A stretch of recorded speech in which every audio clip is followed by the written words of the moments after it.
Ang makulay na kabisera na Bonggao ang unang bubungad sa mga bibisita sa Tawi-Tawi. Malayo sa tumatak sa iba na imahe ng magulong lugar, payapa ang pangkaraniwang araw sa bayan. Maya't maya ka ring makakakita ng mga turista na tumataas daw ang bilang sa mga nagdaang taon. Curiosity raw ang karaniwang dahilan kaya isinasama sa bucket list ang Tawi-Tawi. Sino ba naman kasing hindi mapapaisip kung ano ba ang itsura ng dulo ng bansa? Mostly ng mga nakakausap ko and nakakabisita dito, akala nila yung Tawi-Tawi is magulo, no? But the good thing is, marami na rin nagvo-vote na yung Tawi-Tawi is a good place and is a nice place. Itong Tawi-Tawi is tourism ready na po. Ilan sa hindi dapat palampasin sa mga kilalang tourist destination sa Bonggao ang Budbonggao. Itinuturing itong milagrosong bundok ng mga katutubong lokal. Karaniwan ding may makikitang mga unggoy dito. Bago pa man tayo makaakyat sa may pinakatuktok nitong Budbonggao sa Tawi-Tawi, meron na agad sumalubong sa ating mga unggoy. Marami sila. Actually. Pwede rin isama sa inyong listahan ang pagpunta sa Balobok Cave, ang oldest Chinese pier sa Tawi-Tawi at ang pinakamatandang moske sa Pilipinas. Siyempre, hindi rin mawawala ang mga nagagandahang beach, marine protected areas at mga scuba diving sites. Kaya naman mula sa 70,000 tourists noong 2021, umaabot na raw sa halos 70,000 ang bumibisita sa Tawi-Tawi kada taon. Yun nga lang, aminado ang Bonggao Tourism na kulang pa sila sa pasilidad sa pagdami ng mga turista. Bagay na tinututukan na raw nila ngayon. Sa ngayon po, may mga infra projects po with the investors, local investors. May mga hotels na ongoing construction, the resorts also. Since dumami nga yung guest, so parang na-feel nilang kailangan ng magdagdag na accommodation. At ngayong nagiging progresibo pa ang lugar, mas pinaghahandaan nila ang inaasahang pagdami ng turista. Yung goal ko po, hopefully magawa namin yung tourist development plan namin for this year para at least kahit papano, yung mga dumarating dito na mga tourist is mabibigyan namin ng maayos na serbisyo din. Sa sandaling pagbisita ko sa Tawi-Tawi, baon ko ang masasayang experience. Ikaw, isasama mo na ba sa next travel mo ang pagpasyal sa pinakadulo ng Pilipinas?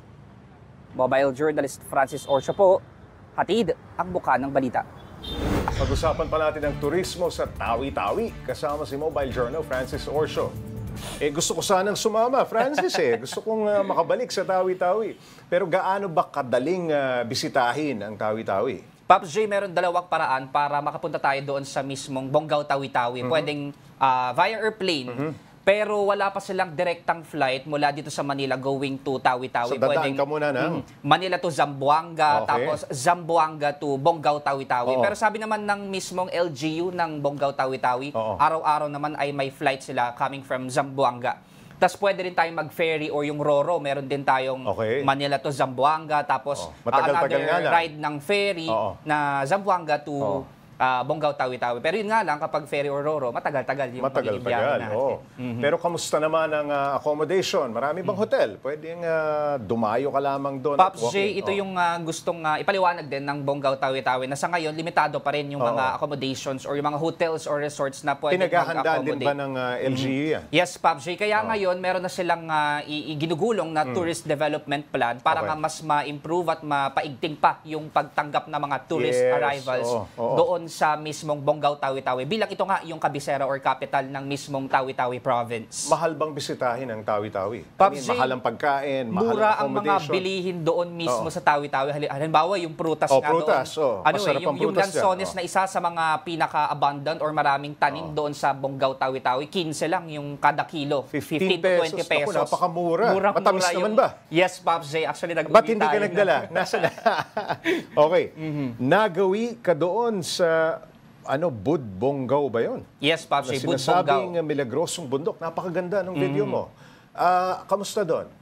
Pops Nakita J, ko may mga turista na. yes, Pops J. Inakyat natin mismo yung Budbonggao pero hindi tayo nakaabot doon sa pinakatuktok na kasi 1,008 steps yung kailangan mong akyatin para makaabot ka doon sa Kayang-kaya mo yun. pinakatuktok. Pero dahil limitado yung oras tapos talagang nakakapagod At din maganda yung lugar. experience. Pero yes, Pops J, maganda yung lugar tsaka parang fulfilling din para sa'yo na maakyat mo yun. Kasi nga pinaniniwalaan nila ng mga taga-lokal doon na hindi ka nakapunta sa Tawi-Tawi kapag hindi mo naakyat yung Budbonggao. Yun yung paniniwala nila. Sa bahaging ito ng Mindanao, ang number one na concern malamang ay seguridad. Kamusta ang security? Pops J, gustong i-highlight ng municipality ng Bonggao and the entire Tawi-Tawi province na ligtas at mapayapa ang lugar ng Tawi-Tawi. Sabi nga nila, pwede ka na doon maggala-gala ng walang security.